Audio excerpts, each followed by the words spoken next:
Baik, saya sapa selamat siang bagi Joshua yang baru saja mengakses live streamingnya di lovejoshua.online. Kita berjumpa di program Indahnya Pernikahanku, dan tema kesempatan siang hari ini adalah kupas tuntas investasi bersama dengan Kak Budi Abdi Patra. Dan sudah saya buka di line WhatsApp-nya, silakan di 0853 11665 300, di 0853 11665 300. Silakan Kak Budi.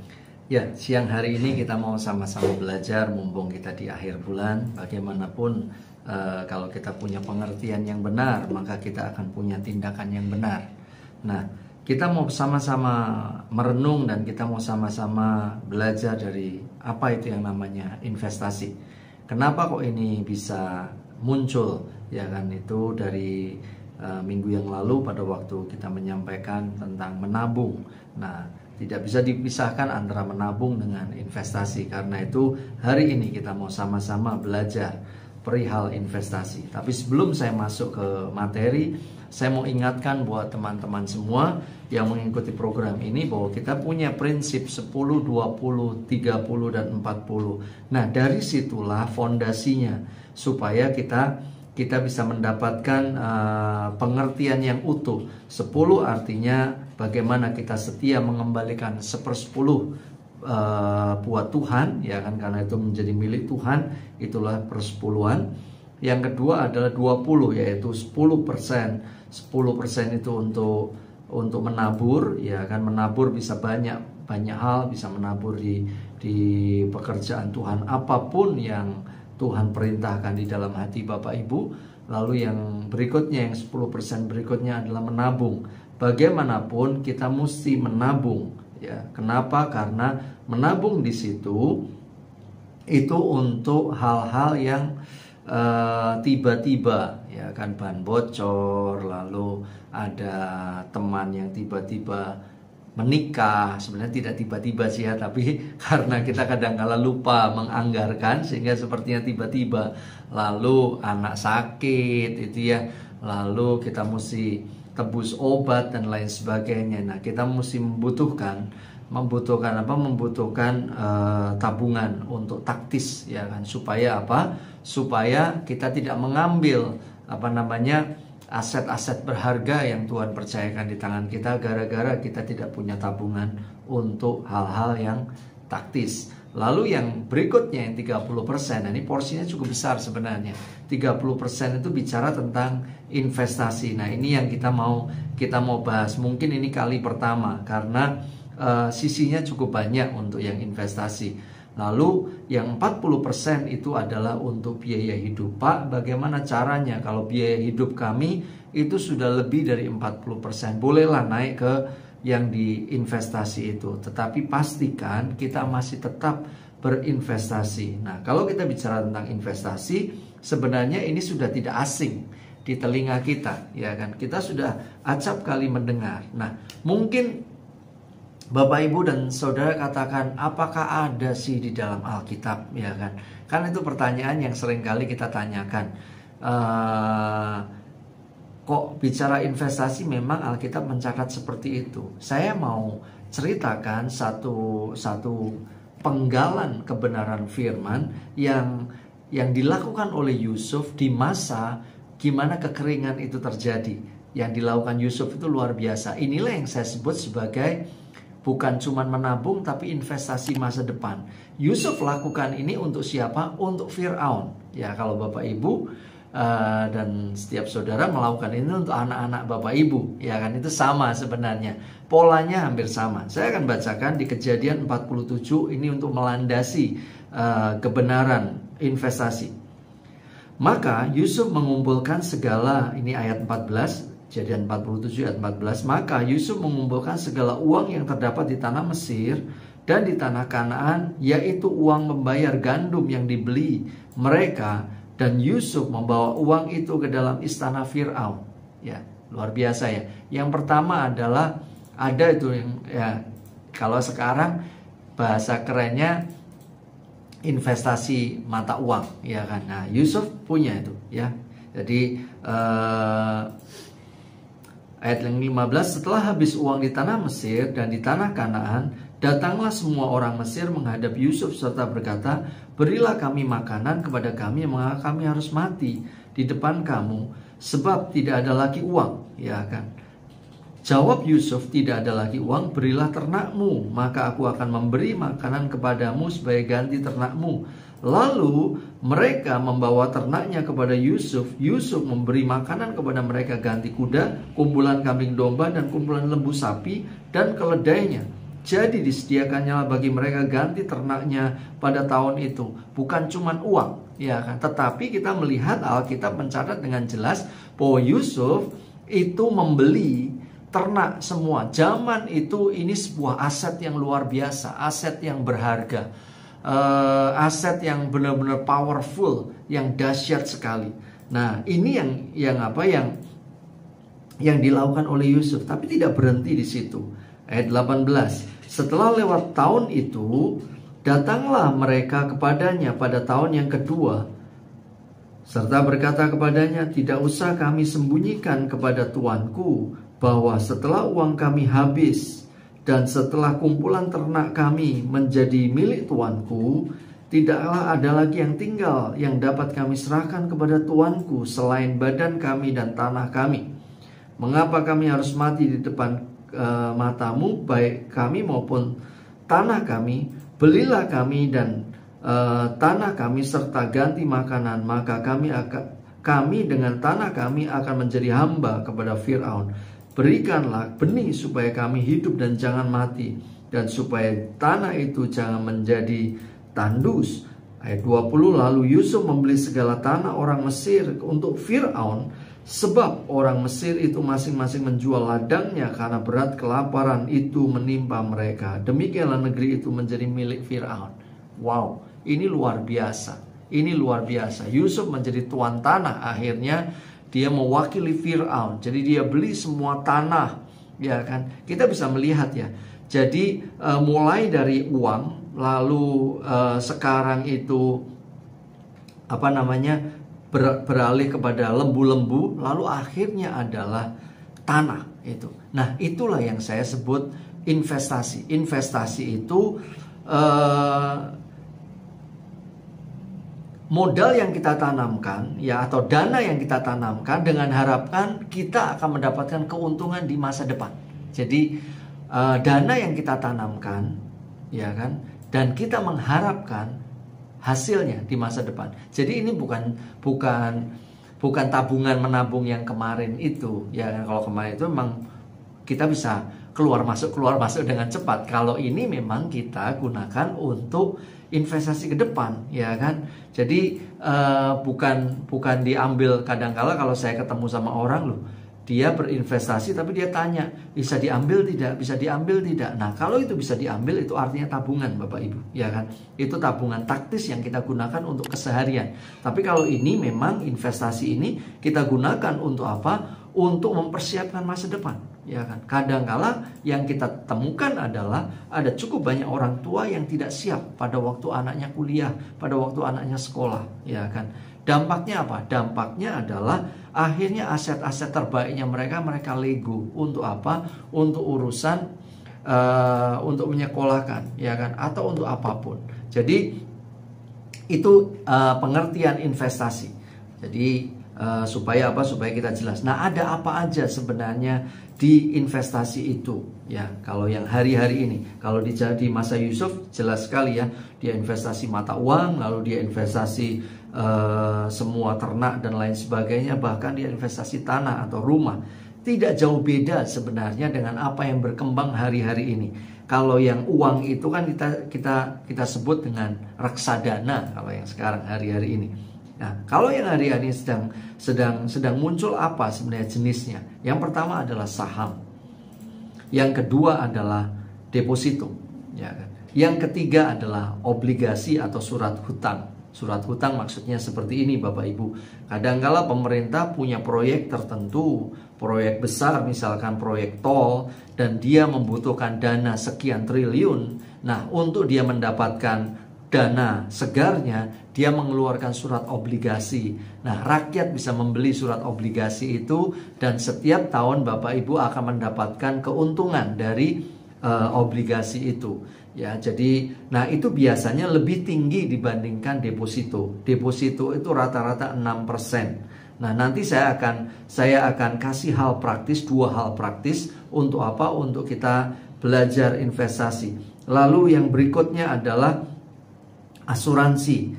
Yang berikutnya adalah reksadana, ya kan. Asuransi ada beberapa macam, ada asuransi pendidikan, ya kan. Lalu ada asuransi yang di dalamnya ada investasi juga, ya. Jadi cukup banyak ragamnya. Lalu ada reksadana dan ada bentuk contoh investasi lain yang dipraktekkan oleh Yusuf, ya kan. Saya akan buka terlebih dahulu sebuah kesaksian, sebuah contoh sederhana. Hari itu saya punya ART, asisten rumah tangga. Ini asisten rumah tangga yang cerdas sekali menurut saya. Dia itu tidak pernah ngambil gaji di tempat saya, itu loh. Tapi itu membuat kami itu kadang-kala bingung, karena kalau gaji itu kan harusnya tiap bulan. Dia nggak pernah, dia ngambil setahun itu. Sepertinya uang kita banyak, padahal itu uang titipan itu loh. Nah, dia pulang itu setahun 2 kali. Walaupun memang kalau dia pulang cukup lama, ya, karena dia kumpul dengan anaknya dan dia kumpul dengan keluarganya. Yang menarik, yang saya dengar dari ceritanya dia adalah tiap kali dia pulang, dia bawa puluhan juta tuh. Orang kampung bawa puluhan juta. Dia nggak habiskan. Dia paling kalau pulang kan sepertinya Lebaran, ya kan. Dia pulang Lebaran, dia sudah kami bawain makanan-makanan banyak sebenarnya, ya kan. Jadi dia tinggal bawa uang cash, cuman kita ngomong hati-hati. Ini uang besar, ini uang banyak. Jangan tidur di mobil, nanti diambil uangnya sama orang. Nah, yang dia lakukan menarik. Setiap kali dia pulang, dia belikan. Yang pertama adalah kambing. Dan dia punya kambing cukup banyak. Saya tanya, kamu kambingnya berapa? Ya lumayan lah Pak. Kambingku setiap kali aku pulang, aku tambah 1-2. Dan dia kerja di tempat kami udah puluhan tahun. Dia punya kambing lumayan banyak, ya kan. Nah, itu dia bangun seperti itu, ya kan. Itu investasi seperti yang dilakukan oleh Yusuf, ya kan. Nah, ada itu investasi lain. Nah, inilah contoh bentuk investasi lain selain kambing domba seperti itu. Yang lainnya adalah pembelian tanah, ya kan. Jadi itu penting itu ya. Jadi buat teman-teman muda yang baru menikah, ya kan, Kak, saya uangnya tertentu. Nah, cari berdoa untuk tanah dulu, ya kan. Berdoa untuk tanah dulu. Kalau memang itu terlalu mahal, berdoa untuk tanah dulu, ya kan. Dari tanah dibangunnya gimana? Bangun per kamar saja dulu, ya kan. Kamar yang kita tinggali dulu dengan istri kita. Baru setelah itu kita bisa menyebar, ya. Lalu yang berikutnya adalah contoh investasi yang lainnya adalah emas atau perhiasan, hingga uang yang kita gunakan untuk kita menjalankan bisnis, ya. Jadi itu yang disebut dengan investasi. Nah, ada 2 macam investasi. Yang pertama adalah investasi jangka pendek, dan yang kedua adalah investasi jangka panjang. Investasi jangka pendek itu berkisar antara 1 tahun sampai 3 tahun. Rata-rata obligasi itu sekitar segituan, ya kan. Jadi itu bukan tabungan yang harian yang minggu yang lalu saya sampaikan, tetapi memang ini untuk jangka panjang, untuk jangka pendek. Nah, saya berdoa setiap Bapak Ibu bisa mempersiapkan ini, ya kan, mempersiapkan ini. Nah, investasi jangka panjang itu biasanya lebih dari 3 tahun. Nah, itu gambaran. Pertanyaannya kayak gini. Lalu kalau saya berinvestasi, manfaatnya apa? Yang pertama, manfaatnya adalah kebebasan finansial. Nah, kenapa kok investasi ini penting? Inilah yang membedakan antara menabung dengan investasi. Investasi ini kita tanam dengan rutin agar supaya kita punya penghasilan di titik tertentu. Investasi kita menghasilkan dan itu menjadikan passive income. Kita sudah tidak lakukan pekerjaan apapun, kita cuman menabung dengan rutin, ya kan, berinvestasi rutin, dan itu akan menghasilkan, ya kan, kebebasan finansial, ya kan. Ada orang-orang yang cerita bahkan di investasinya ini sudah lebih besar hasilnya, lebih besar dibandingkan gaji bulanannya. Ya, itu kan bisa sebenarnya. Yang pertama adalah kebebasan finansial. Yang kedua adalah melindungi aset dari inflasi. Bapak Ibu, Ini untuk menjelaskan sebenarnya bahwa dulu pada waktu kita kecil, Indomie yang saya kenal, yang Bapak Ibu kenal disebut Sarimi. Harganya Rp500. Sekarang sudah tidak dapat itu Rp500, mungkin seperempatnya, karena sekarang kurang lebih 2.200-an, ya kan? Itu Indomie, ya kan? Nah, kenapa kok dari 500 menjadi 2.200? Apa yang terjadi? Ya kan, yang terjadi adalah itu yang disebut dengan inflasi, ya kan? Inflasinya kita rata-rata mungkin 7-10% itu di Indonesia. Nah, kenapa kok kita mesti berinvestasi? Percayalah Bapak Ibu bahwa investasi itu imbal hasilnya selalu lebih tinggi dari inflasi yang ada. Nah, kalau menabung, memang kalau nabung itu beda urusannya sih ya. Kalau menabung kan memang buat tarik keluar, itu memang tabungan itu rendah sekali. Tabungan itu rendah sekali bunganya, hasilnya. Jadi kalau kita masukkan semuanya di tabungan, bukannya tambah banyak tapi justru tambah tekor. Kenapa? Karena tergerus dengan laju inflasi. Nah, kalau di investasi itu hasilnya itu bisa lebih tinggi. Hasilnya lebih tinggi. Ada yang 17%, ada yang 14%, tapi itu kan lebih tinggi. Itu yang menyebabkan aset kita atau uang kita terlindungi dari inflasi. Itu akan terus naik dan tidak turun, itu ya. Nah, itu bergantung dengan kondisi ekonomi yang ada. Ya, itu yang kedua. Jadi kenapa kok kita mesti berinvestasi? Nah, macamnya apa? Strateginya bagaimana? Nanti minggu depan kita akan bahas detail ya Bapak Ibu ya. Yang ketiga adalah meningkatkan kekayaan. Bagaimanapun kita lihat ada cukup banyak orang-orang muda yang hari-hari ini mereka berinvestasi dengan apa? Dengan cerdas ya. Jadi mereka rutin, mereka membeli saham rutin, mereka bukan gambling, tetapi mereka memang menanam saja. Ya, di titik tertentu itu harga akan naik sendiri. Ya, meningkatkan kekayaan. Ya, dan yang terakhir, yang keempat adalah untuk kebutuhan darurat, ya kan.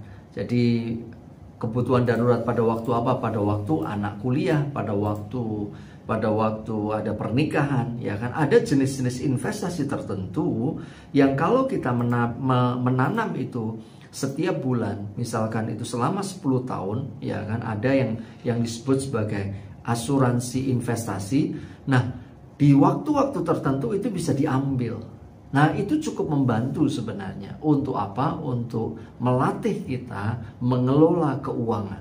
Sehingga pada waktu ada kebutuhan, keadaan darurat, pada waktu anak masuk sekolah, pada waktu anak masuk kuliah, bahkan pada waktu anak mau menikah, kita sudah punya. Untuk apa? Untuk kita keluarkan lewat investasi kita. Jadi, tips praktisnya bagaimana? Tips praktisnya adalah mari kita mulai belajar, ya kan. Jadi jangan tutup diri kita. Aduh, nanti takut ya. Enggak, kita mesti belajar. Bapak Ibu, untuk urusan ini kita nggak bisa gelap mata, ya kan. Lalu ada yang imbal hasilnya sampai 30%, 100%. Janganlah. Itu pasti boncos kita, habis kita, ya kan. Jangan seperti itu. Tapi kita mesti belajar. Di YouTube banyak sekali akun-akun yang menarik, akun-akun yang sehat, yang mengajari dengan cara yang sehat, dengan cara yang bagus. Jadi kita mesti belajar. Itu yang pertama. Yang kedua adalah mulailah belajar setia berinvestasi. Dari mana? Dari 100.000. Coba bayangkan kalau kita investasi 100.000. Ya kan? Atau kalau Pak 100.000 terlalu kecil, ya naikkanlah. Tapi kalau kita setia, ya kita setia terus itu ya, maka kita akan lihat lompatannya itu benar-benar luar biasa. Lompatannya benar-benar ajaib. Jadi yang pertama kita belajar, yang kedua adalah mulai belajar rutin berinvestasi. Maka kita akan lihat bahwa kehidupan kita akan berbeda. Percayalah bahwa 10 prinsip 10, 20, 30, 40% itu prinsip yang umum di luaran, dan mari kita praktekkan di dalam kehidupan keluarga kita. Semoga menjadi berkat.